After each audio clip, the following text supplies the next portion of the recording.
Hello, and you are very welcome back to the Public Eye Business Podcast, brought to you by Granite Exchange. I'm your host, Sarah Travers, and throughout the series, I'm speaking with local entrepreneurs and business owners to learn more about how their companies have come to be, to gain insight into their growth, and find out how they continue to innovate. So wherever you get your podcasts from, remember to keep an eye out for all new episodes and subscribe to stay up to date. Today, I'm joined in the studio by Russell McQuillan, Chief Operating Officer of Cleverness. Russell, you're very welcome to the podcast studio. How are you today? Yeah, very well. Thanks for having me, Sarah. Good. Well, before we begin, I'm going to give a little bit of background on Russell and his company. So Russell comes from a sales and business development background. He has a wealth of knowledge in the telecoms and Wi-Fi industries, having worked for Vodafone, for BitBuzz, and for Virgin Media. He also has a passion for customer service and, it says here, is commercially astute. Now, Cleverness was founded in 2020 by Russell and his fellow directors Shane Deasy, Kieran McRae and Gareth Morgan. Cleverness is Ireland's leading smart technology and integration specialist, delivering solutions that optimise commercial buildings to ensure a balance between energy savings and greenhouse gas reductions. Now, Russell, just tell us a little bit more about what that actually means before we go any further. Yeah, so there's a few different sides to the business. Our traditional telecoms business is called Cleverness Connect, and in that we work with companies like Costa Coffee, and we provide internet connectivity to their till systems, Wi-Fi for their customers, their phones. We do that in a number of businesses such as hotels, things like that. Our growing business is our eco business, which stands for energy, carbon, clean air optimization. And that's where we really take a big commercial office and we really give the owners a really good insight into how the building operates and how we can make it more efficient over time, bringing in some technology that they have and some technology that they can further put in.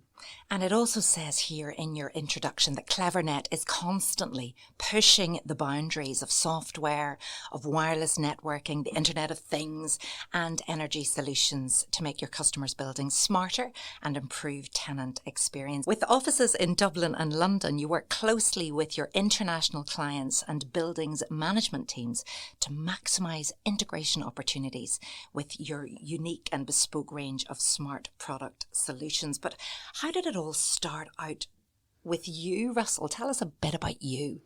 A bit about me, yeah. So I'm from Lisburn originally.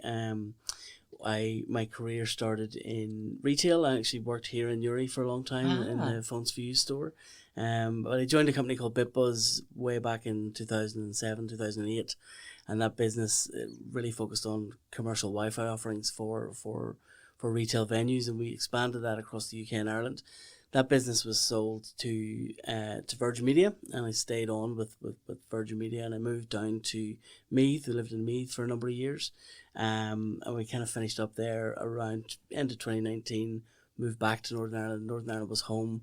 So I've got 3 kids, I've got 3 dogs, I've got 1 wife, but we wanted to move back, and we moved back just ahead of COVID, and that's where the kind of Cleverness conversation started. You were obviously, doing the right thing at the right time. What did you actually study? I studied business and finance, and then got into sales, but where my frustration in sales always lied, where I was always in roles where I could sell the product, but I wasn't part of the delivery process. And then as a customer facing kind of solutions based person, if you made promises to customers and they couldn't be fulfilled or delivered by other teams and departments, that frustrated me. So I moved more into the operational side, where if we're working with sales teams and salespeople, but also having control of that operation and owning that customer journey end to end, so that we could actually deliver what we said we were going to deliver. I know, and it says there that you are commercially astute. That's very, very obvious. You can see everything that's needed. You've got that overview, the bigger picture. So tell us about how Cleverness began. Yeah, it began with Shane Deasy was the CEO of BitBuzz that was sold to Virgin. He had been on at me for a couple of years. Let's do something again. I was kind of finishing up with Virgin, and we started the Cleverness conversation. We seen a need for customers that we worked with before to do core connectivity, do it well. You know, a lot of telecoms companies, customer service is notoriously bad, and we always added a personal layer to that where you can get in touch with us directly. We don't mince our words around what the issue is. We just kind of get stuck in and fix the issue. So we wanted to do that again, but it had to be that and something else. The Cleverness conversation came in around how can we take the core fundamentals of networking and apply it to a building to make a building run more efficiently, because buildings are well invested in and well programmed, but systems don't talk to each other. So how can you get them talking to each other and get the building running better? So I know we had a chat before we came on air today, and I said, make this understood by everyone. So in layperson's terms, tell me what you do. If I come to you today and say, I've got a building, I'd like you to bring a solution, what would you do for me? First thing we do is an audit or health check, right? So what we find is, and we work with buildings that are £150 million to build, and we go into those buildings maybe only 6 months after the keys have been handed over. And through that build process, there's been a lot of money invested in heating and ventilation systems, lighting control systems, door entry systems, building management systems, boilers, the works. And they're set up, and they're commissioned, and the building's handed over to the owner. So there's your building. And the owner typically then either takes charge of the building themselves or puts a building management company in. But they typically then don't really know how that building's been configured. There's a big scary computer down in the basement somewhere, and that's handed to like a maintenance team or a plumber to kind of look after. And they're not trained in it, they don't know how to use it, so they'll learn the basics, they'll learn how to schedule things on and off. So the first thing we do is go in and give the landlord a really clean insight of what have you got, where's it not running properly, and where you can improve it moving forward. And we'll put in place a 12-month program of what we call intervention measures to try and reduce the energy and the carbon footprint of the building. Some will be CapEx driven, they'll have to invest in, it might be a boiler, it might be a chiller, it might be something like this. But a lot of the early days things are just getting that building to run better and getting the systems to talk to each other. We might put some hardware in, and we might put some additional software in, but really it's that consultancy piece where we work with them and work with all the stakeholders over time. So we're working with the maintenance guys, the building managers, the landlord. We're creating that circular effect where everyone's responsible for it. And are you finding that clients are coming to you at the initial stages, or is it usually because there's been a problem and they say, do you know what, we can't have that happen again. We need to go to somebody for the solution. And how do they find you? Well, how do they find us? We'll have to come back to. But they were coming to us initially when we started. It was all about 2030, the Paris Accord, the targets. There's a lot of work that building owners need to do to get to a place where their buildings are compliant for 2030. That's where the conversation started. What happened then post the conflict in Ukraine was the bills shot up, and some of our buildings could be spending €1 million a year on energy, and that has gone to $1.5 million or 2 million unbudgeted.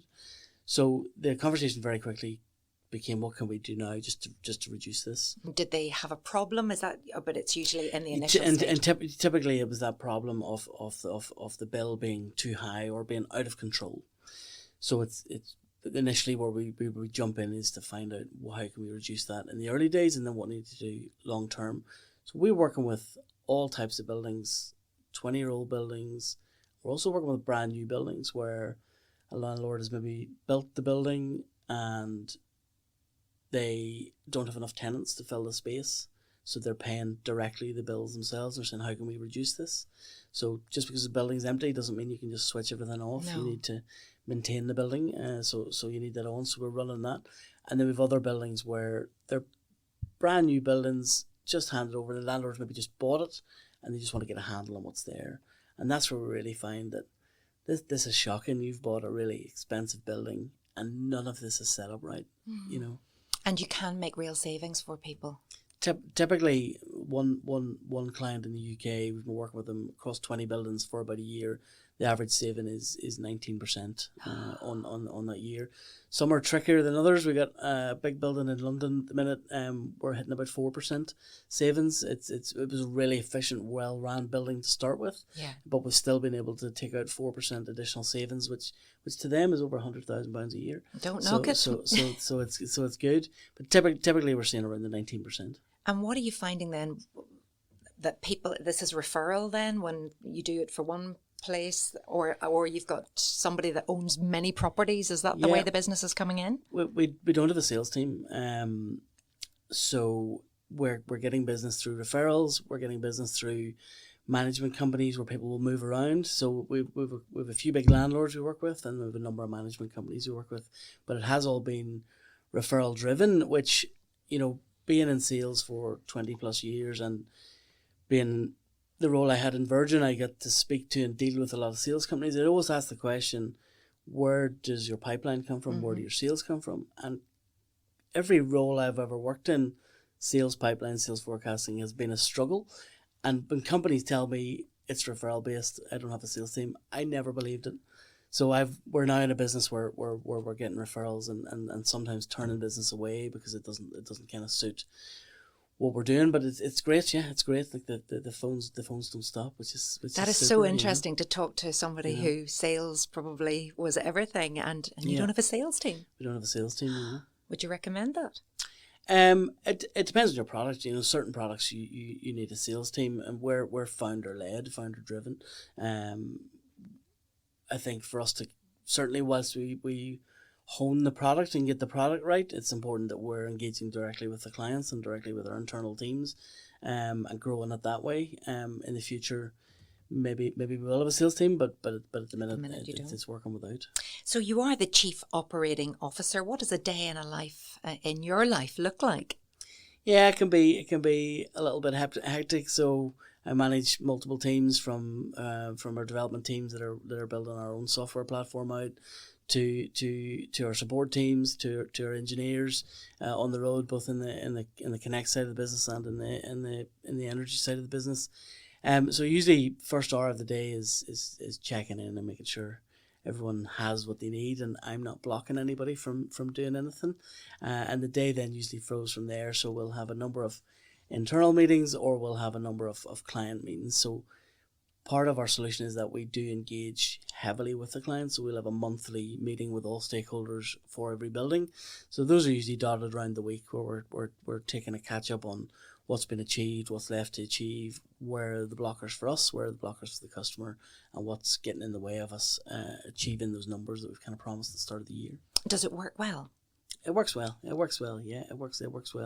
Yeah, and there's a bit of travel in there as well. So Zoom is brilliant. You know, we built the business over Zoom, but you can't beat getting in front of someone or having a coffee with someone, or we're in a building, we talk about getting into the belly of the beast. Like, let's go 3 floors below and see how that boiler works, rather than just all the tech sheets and spec sheets. So bit of travel too, where possible, out to clients' locations. And talking about sustainability, and we've been talking already about working towards Paris 2030, and getting to net zero even for a lot of businesses by indeed 2050. Your eco solution, do you find that people are coming across it, working with it, and it is ticking all the boxes for them? It's doing a good bit, and it's evolving all the time. So what ECHO stands for is energy, carbon, and clean air optimization. So it's about running the building more efficiently, but also maintaining guest comfort. So as we sit here today, we could make this room very cheap to run, but there'd be no lights on, and we'd be very cold. So you have lots of layers. But there's ways to maintain heating and lighting very efficiently. So it's working well. What we see in the energy space is, like, there's lots of companies out there selling lots of hardware, right? If you buy this, it'll do this, and it'll give you a 7-year payback. There's lots of companies out there selling dashboards and software, give you a single pane of glass, you can see everything. We do that. We sell some hardware and we sell some software, but the key thing for us is we put that consultancy wrap around it, and we say there's no point in having the hardware or the software if you're not doing anything with it. So we're the people that do something with the data, and then drive the stakeholders to do something with the data as well. Tell me about the staff that you have working at Clevernet, and how easy is it for you to recruit? So we have a core team of about 15 people at the minute. We're really happy with the core team we have. A lot of them have been with us from the start, which is great, and they've kind of grown and developed with us. We do find recruitment challenging. You know, our product is evolving all the time.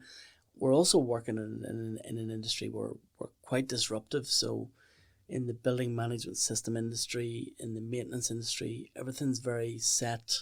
This is how it's always been done. We're kind of coming in and challenging that a little bit. So it's hard for us to pull from those industries to get the right people that are happy enough. They've got the skill set and the knowledge which we need, but we want them to approach it differently.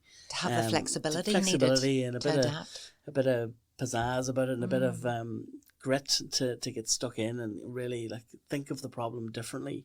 So when you're writing that job advertisement, is it tough to kind of write the right things that are going to get the right people? It's tricky. It's really tricky. Is it one of the biggest challenges you face? It would be finding the right people. Yeah, that you know, because we're disruptive and because we are, you know, very much still a startup and have that startup mentality. You know, it is hard to find the right people that can kind of work in that environment. So many people too want to work in an environment that suits their work-life balance too. Yeah. Why is Clevernet a good place to work? Yeah, it's a good place to work. Yeah, we do celebrate a work-life balance. There's no doubt about that. So I do work from home a lot. Louise, who's with me today, she works mainly from the office. So we have that flexibility to kind of do that, as long as the work is done. That's the important thing for us, and deadlines are met for the clients. Beyond that, we don't mind where people are or when they're doing it. And if there's any potential talent out there that's listening to this right now, you know, what kind of people are you looking for? Innovative hard workers. Yeah. So if you're not afraid to get stuck in, and you're not afraid to we will say internally, we're not afraid to get things wrong. So we don't mind if we break something, that's okay. We maybe don't want to break it the second time the same way. But if we're doing something with the customer in mind, and we make a decision that this is going to be beneficial to the customer, and it doesn't work, that's totally fine. We've learned from it. We'll move on from that, and we'll get closer to the solution as a result of that. So innovative, hardworking, startup mentality, and not afraid to upset the apple cart with traditional industries. That's perfect for us. Can anyone work for Clevernet? Surely you need some kind of skills, or are you looking for attitude? Attitude plays a big factor, Sarah. But yes, there is some skills needed. So if you're currently working in technology, if you know how a building kind of operates, even at a high level, if you've got HVAC experience, heating and ventilation experience, if you've got some experience with controls or any new IoT systems, and you've got a really get stuck in attitude that you just want to see how things work, you want to break things, you want to make them better, that's the sort of people we're looking for at Clevernet. And obviously, you know, post-COVID, we were looking at people hybrid working, people working from home. Was there a little bit of fear attached to, oh goodness, is anybody going to go back into an office? Will we still need buildings? It's certainly a fear for some of our clients who own the buildings. What we're seeing is that buildings are evolving. The use case is changing. So the occupants of the buildings may not have as much space in the building. They'll have more hot desking, but equally they'll have more open space in the building for auditoriums, town hall meetings, and the office is becoming a social place to be. There has to be a reason to come to it. There's team events. There's good collaboration happening there. So what we see in our buildings is it used to be Monday to Friday. Now it's kind of Tuesday to Thursday, and people will work from home on the Mondays or the Fridays, and quite often then there'll be an event on the Friday to upskill or train people, and that's bringing people back into the office on say a Friday. There are some incredible places now. I visited quite a few places recently, and even my son lives in London, and his girlfriend was showing me around her latest apartment block in London to get people back into the city. And it was like living in a hotel. So there were all these areas for meetings. You could play table tennis if you wanted. There was a cafe here. There was an outdoor swimming pool, for goodness sake. So I thought, wow, they had everything that they needed to get the young people back into the cities. That's right. Yeah, that's right. And it's the same with And it's the same with offices. So how do you get people back in? And yeah, that use case is changing. So it's gone from here's your desk in your cubicle to beautiful places to work that you want to come in, free food, that sort of thing. To really get that engagement. And it is important to I think when you get older in your career, you can work from home quite comfortably. You've got your contacts based built up. You know who you're talking to. When you're younger, I think it's really important that you're in and you get that FaceTime and the boss knows your name and he can see you. And you're building rapport with your colleagues. Yeah. I think that's important. I think so too. And especially when you're onboarding and you're joining a new company, how can you really get to know people? Yeah, absolutely. Anyway, we've digressed a little. Tell us about the goals you have for your business as COO. Yeah, so we're currently building our own software platform out as we grow and work with our clients and understand their needs. We're constantly finding more issues or more things we can bring a solution to. So we've tried a number of third-party software providers for different aspects of the business. And we find that they're just not quite right. They don't do 100% of what we want to do. So a lot of my time at the minute is spent with my development team. I have two guys there full-time working on software development and really building out our dashboard, which has really useful insights as to how to manage the building on a daily basis and gives you very key information on your building. And we're finding that's useful both for the building managers and the maintenance teams on site, but also from a head office level, from the landlord point of view, it's giving them a real good snapshot into the building on a daily basis. What are you most proud of? I think where we've came from when we started at the start of COVID. So, our first 6 months, really we had very little income, because everywhere was closed. But we were able to use that time to kind of develop the product, speak to as many people as we can. And after the first lockdown, our business started to grow on a monthly basis, and that hasn't stopped since. So that's been good. I'm kind of proud we're still here 3 years on, and we've got a good runway for the future. And you celebrate success. We do, yes. Our team is quite disjointed. We've people in Lancaster, people in London, people in Belfast, people in Dublin. We've one guy in Donegal. It's not often we all get together, but when we do, we try to make a big event of that. So we'll usually have one event in London a year and one in Dublin, kind of come together, celebrate what we've achieved, and then kind of lay out where we're going for the next 6 months of the year, so that everyone in the business, no matter what role they're in, can see where we're going. And customers, tell me about customer service. We've already mentioned in the introduction that you have a passion for getting it right. Yeah, I just see customer service is really lacking. I think since COVID, customer care and customer service has really dropped in a number of industries. And I think as a customer myself of several products, I end up getting very, very frustrated with some companies that I work with because they don't come back to you, or they don't give you an update on what's happening. So we like to be really clear, really focused, really customer driven. We're really built a customer driven business. So we see loads of companies out there that are kind of engineering driven or product driven, where people will come up with these products in a closed room. They never talk to a customer. They launch the product and the product fails. Our customers drives our product evolution. We see where they're going, what they need, and when we come up with a solution to help that. So I'm very solution driven. Find out what the problem is, work backwards from there. And customer care, I think, is critical. So the customers we work with, we're very straight and honest with them. We don't try to, if we haven't achieved something that we said we were going to achieve in a month, we're very upfront about that. Mm-hmm. Or if we don't have an update on something, we'll tell them, I don't have an update on this, but I'm still working with you. And I think that clarity is what helps us grow, because they know they get honesty from us. And we've worked with some landlords and we said, look, there's nothing we can do in that building, so there's no point to engage us in that building because it's running well. And I think that just builds that trust and rapport, that when we say in another building, you need us here, you need us to do X, Y, Z, then they trust that because of how we've approached ourselves. What's next for Clevernet?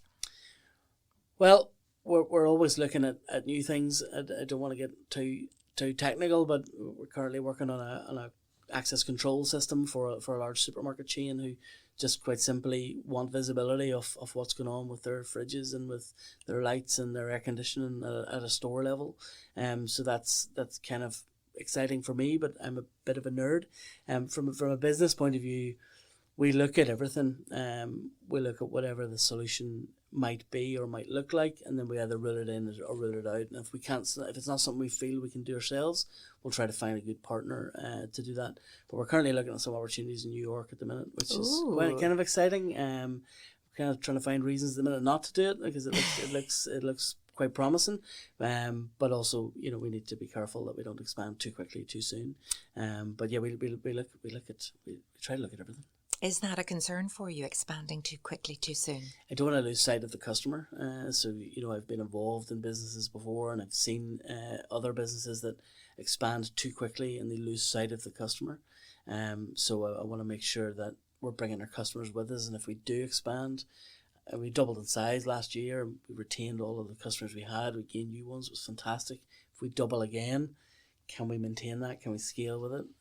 The Big Apple sounds nice, though, doesn't it? Does sound nice. Yeah, my wife's pleased to hear about it. Yeah. She'll be going on those exactly, trips. Yeah. Would you relocate? Yeah, I don't know about that. No, I don't know about that. I'm just wondering. It's so exciting, and I was actually recently in New York, and there's so much development, so much new building, even on the island of Manhattan. There, how closely do you work with construction companies? Increasingly more and more. We're working at the minute with 2 construction companies in Dublin on new builds, and we're working with them.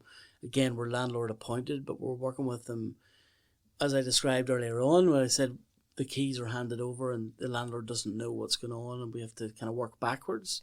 There can be a little bit of cost incurred there as you kind of undo or redo things. So we are working with a couple of construction companies as part of their project plan to say, don't build it that way, or use this plant instead of that plant. Now, we don't sell hard plants like boilers and things, but we can dictate this one's better than that one from an efficiency point of view. And does that collaboration work? It can work, yeah, if you're coming at it from the right approach. Obviously, project managers don't want their projects to be derailed if you're suggesting something's going to add delays to it. But it's a balance. But yeah, doing that and getting in early to a building to make sure it's built right, and then once it's built, to make sure that the occupants are onboarded correctly. So if you bring in US clients into your building, they could have standards in the US that they just want to drop in over the top of everything that the landlord's done. So we need to engage with them and say, well, actually, look, here's where we're at with this building. Here's what we've done. Does that work with your strategy? There's no point. We quite often see that landlord systems are doing one thing and occupant systems are doing another. Right. They're fighting against each other, so both sides are paying more than they should. So again, it's trying to bring everything back to that one-stop shop. It's the engagement, and it's getting all the stakeholders involved and having that round circle approach. Yeah, I would have thought at the design stage, or even if it's reimagining an old building or restoration project, sort of getting in at that stage has benefits to everyone. A lot of benefits. And because quite often when you're going out to fit out companies, they kind of have a standard that they do, but they're maybe not keeping an eye on emerging technology and things like this. So we do have one employee based in the US at the minute, and they're throwing a lot of stuff at us that is happening in the US that's not necessarily happening in the UK or Europe, and it's given us that forward insight of what's coming, because everything in the US is bigger, bigger scales, bigger buildings, absolutely, bigger everything. So and I'm just wondering, regulation wise as well, they obviously have different rules and regulations too. They would do, yeah. So that's what we're trying to get. Absolutely. A lot to get your head around, yeah. But all very exciting. Do you get much time away from the office then? You've mentioned your 3 children, and what do you like to do in your spare time? Yeah, so outside of work, I'm a group scout leader, so I'm very involved in the scouts. My wife is as well, and my kids, and I love being outside. Actually, I was just camping this weekend. I'm just back from a weekend's camp with 100 kids, so that was good fun. But lovely. Yeah, love to be outside. Love to cook. Love to cook on fires, things like this. So that would be my. You love responsibility, don't you? Seems to come my way. Yeah. So and it stayed dry for you as well. It did. Yeah. We had we inspected the site on Friday to see if it was still there, and after all the rain and the floods, and And what do you think that scouting has given you, and what do you think when you look around and you see the young people that are benefiting? What do you think it does for kids? I think as a scout, when I was 16, 17, what it gave me was ownership and responsibility, and really you're responsible for yourself. And yes, there's people there to guide you and help you. But I went away to Australia when I was 16 with the Scouts for a month and came back very mature, learned a lot, learned how to fend for myself, look after myself. And that's what I tried to work with the kids on. We had kids this weekend, youngest being 15, eldest being 17. We treated them like adults, we let them sort themselves out for bedtimes and stuff like this. So they put themselves to bed at 1 o'clock, which is very decent of them. That was good. You got some sleep. If you take the cubs away, you're up to 4 or 5 in the morning, the younger ones. So it's teaching them skills for life. It's taking them to take personal responsibility and personal ownership of themselves, and then to pass it on to other people. It's not easy being young now, and the world is a quite a scary place. Would you like to be doing it all over again at this time? No, I think I'm okay. I think I struggle to keep up with technology as it is without going back to being that age again. But happy where I'm at. Now, the purpose of this podcast, Russell, is to inspire existing business owners and ambitious entrepreneurs to grow their business by offering insight into the success of businesses such as Cleverness. So then, final question, the one I put to everyone. What advice would you give to those who may have a business idea but have no idea where to begin or are unsure as to whether the risk is worth taking? A lot of these questions are answered with just go for it, right? But I think for a lot of people, that's not possible, or it doesn't seem possible. It's very daunting. So what I would say to people is talk to people. And engage with people. Cleverness was born out of conversations over lunches, over coffees, and we got to where we are. I think there's a lot of people out there with a lot of ideas and they don't know what to do with those ideas. But equally, I think there's a lot of investors, there's a lot of business supporters out there that have funds or have time to help people that don't know where to look to find the people with the ideas. So I think the more you can talk to people and engage with people, and you might find someone who's the same idea as you, but the bit you're missing is the bit they have, and you can come together. Or you might find someone else doing the same thing, but that's okay. Our business has evolved through conversations with customers, conversations with various people, and I think I hear people all the time saying, I've got a great business idea, and I say, what is it? And I say, well, I'm not telling you, you might steal it. Yeah. But if you're not doing anything with it, would it not be better if someone did steal it? Because at least it would get into the market and at least you could be involved in that. So talk to people. Just talk to people. Get it out of the head. Just get it out of the head. And you don't know where those conversations can lead to. Well, actually, everybody that sat there has said the same thing. And usually it's been an idea and then a conversation that's made it happen. Have there been key people in your life along the way that have had your back or opened doors for you? Well, I don't want to give him a big head, but Shane has been there for a long time. I've worked for Shane in BitBuzz since 2007. And I say that business was sold to Virgin. I stayed with Virgin, and we kept in touch, and that's what's landed to Cleverness. Well, it's nice to give Shane a mention as well, and it's always good to give a shout out to those who've helped us along the way. Thank you so much for joining me in the Public Eye Podcast studio today. I hope you've enjoyed listening to the story of Cleverness and meeting Russell McQuillan. Russell, we wish you every success for the future, even if it is in the Big Apple. Will you come back and tell us about it if you get there? I might have to come over and do the podcast from there. Thank you so much to Russell for joining me today. And you can join me for the next episode where I will be joined by Angharad Maxwell from Hilltop Flowers. Another fantastic episode of the Public Eye Podcast to come. This podcast was recorded in Granite Podcast Studio. Interested in starting up your own podcast but don't know how? Granite Podcast Studio can help. Record your podcast in our state-of-the-art studio, which is based in the heart of Newry City. Our studio has cutting-edge and user-friendly technology and can seat up to 4 people. We also provide an editing service, where our team using your guidance and editing notes to provide you with a flawless finished product, leaving your listeners wanting more. For more information on how you can get started, visit www.granitepodcaststudio.com.